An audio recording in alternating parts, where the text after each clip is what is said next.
Dealing with a toxic mother-in-law is certainly a daunting task. However, it is crucial to maintain a good relationship with your in-laws, while some support, care, and respect your boundaries. Others are critical and hard to please. Unfortunately, their overbearing attitude can be overwhelming for some of us. Wondering how to establish a comfortable relationship with your mother-in-law, worry not because we are here to help. Swipe up to read everything about how to deal with her in a healthy way. Good morning, everyone. Again, welcome back to our YouTube channel. And again, we have another new topic, and this topic is about uh, signs of a toxic mother-in-law and how to deal with them. This is from stylequiz.com. Thank you so much and shout out to you and everyone. So ayun guys, good morning, hello, hello, hello, and shout out to all of you who are watching right now. Kahit saan man kayo, di ba? So thank you so much everyone. So let's continue our topic for today's video. Signs of a toxic mother-in-law and how to deal with them. So, number one, she ignores your opinions, thoughts, and emotions. If your mother-in-law constantly dismisses your opinions or never takes what you say seriously, she may be trying to control your life. Diba? Examples of this can look like she's constantly making negative comments about your appearance, comments about including your clothes, choices. She disregards what you say or treats it as if it was a joke. She criticizes your parenting skills in front of others. How to deal with it? First, express yourself calmly when she does this and ask her to stop. Secondly, realize that you may face some resistance when you communicate with her. You are likely speaking through a cultural barrier because some women are conditioned to not object to anything their mother-in-law says. The best way to deal with this is by practicing active listening and showing appreciation for the intention behind the things she does say. Next, she interferes with decisions you make on your own. A mother, a toxic mother-in-law may make it her a mission to interfere with your parenting and household choices. She might constantly suggest that you do things around the house a certain way. Try to always teach how to deal with family members or friends and make you feel guilty if you don't do things her way. How to deal with it? You need to stand your ground. Understand that you are an independent person and should be allowed to make your own decisions without being judged or criticized. If she constantly tells you what to do, set clear boundaries by telling her she can't be involved in your household decisions. For example, you can tell her that the decision about what school your kids attend is entirely yours. Next, number three, she is overly critical of you and your partner. Everyone loves to share their opinion, but a toxic mother-in-law may do it a bit too much. If she never misses an opportunity to criticize you or your partner, it can be extremely hurtful.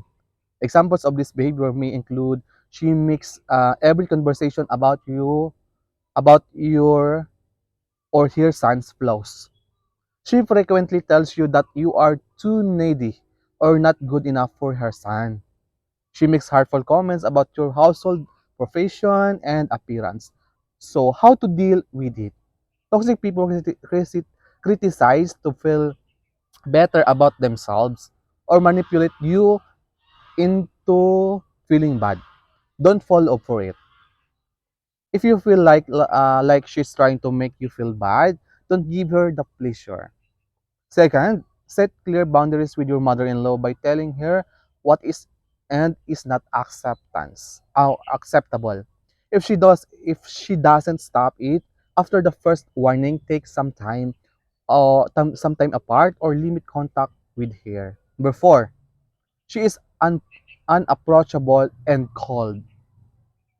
If your mother-in-law is distant, uninterested in connecting with you, or always has a terse tone with you, when always as a terse tone when speaking to you, she may be toxic.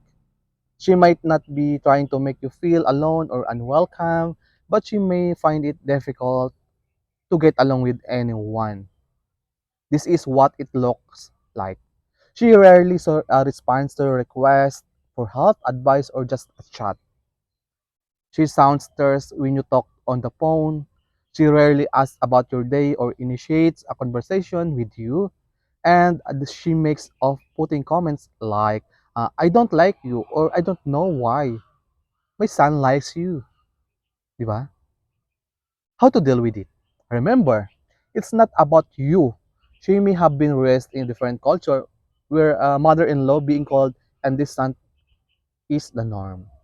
If that seems to be the case, just try to connect on as many other levels as possible. You can also show her that you can also show her that you appreciate her by being warm and friendly, which can include complimenting her on things she does for you.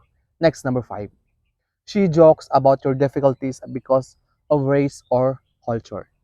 Not everyone is going to have an easy time understanding or relating to your background or culture, but she may often makes jokes at your expense to try and get reaction out of you.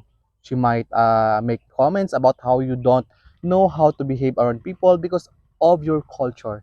For example, I'm surprised my son didn't teach you better table manners. Next is criticize something about your race or culture that's different from her own, such as finding your accent annoying or your food weird. How to deal with it? Resist the urge to explain or defend yourself. After she makes one of these comments, destructive people try to get a reaction out of you, so giving them one will only encourage this kind of behavior. Instead, respond by keeping your tone light and showing that you are unaffected. Number 6, she is overly jealous of your relationship with your spouse. If your mother-in-law is constantly finding faults with you, trying to sabotage your time with your partner, or being overly competitive in some way, she might be jealous of the relationship you have with her son. This could look like this. She frequently tries to point out your flaws to her son. She doesn't tell you she loves you enough. She frequently tries to undermine your bond, for instance. When your husband says something positive about you, she may respond with, she is not that. She, frequent, she frequently compares herself to you and makes herself seem superior, such as, I've been with my son longer than you have, or my son prefers to having dinner with me. How to deal with it? Understand that it's likely that she will never like you simply because she will always see you as a threat. This can be hard to deal with, but remember that her behavior is an indication of how important the relationship with her son is to her. If possible, try to stay relaxed and friendly with her in front of many people or others so it does not look like there's any drama. You can talk about her hurtful comments in private, but make sure you stay calm and do not get aggressive or defensive. And lastly, number 8, she is passive aggressive about small things. Toxic people often act passive aggressive to try and get what they want, whether it's making you feel small or getting something out of your relationship with her son. For example, she might make a small request that seem easy to fulfill but are ways of making you feel bad about yourself. For example, I know it's a lot to ask, but can you clean your bathroom? And if you decline an invitation, she might send repeated messages asking when you are free. And lastly, she often makes critical comments such as, I always prided myself on how clean I keep my house, or it's a shame you don't have a cleaner. and how to deal with it. If possible, try not to react when she is passive aggressive. Instead, stay calm and tell her you will remember this for next time.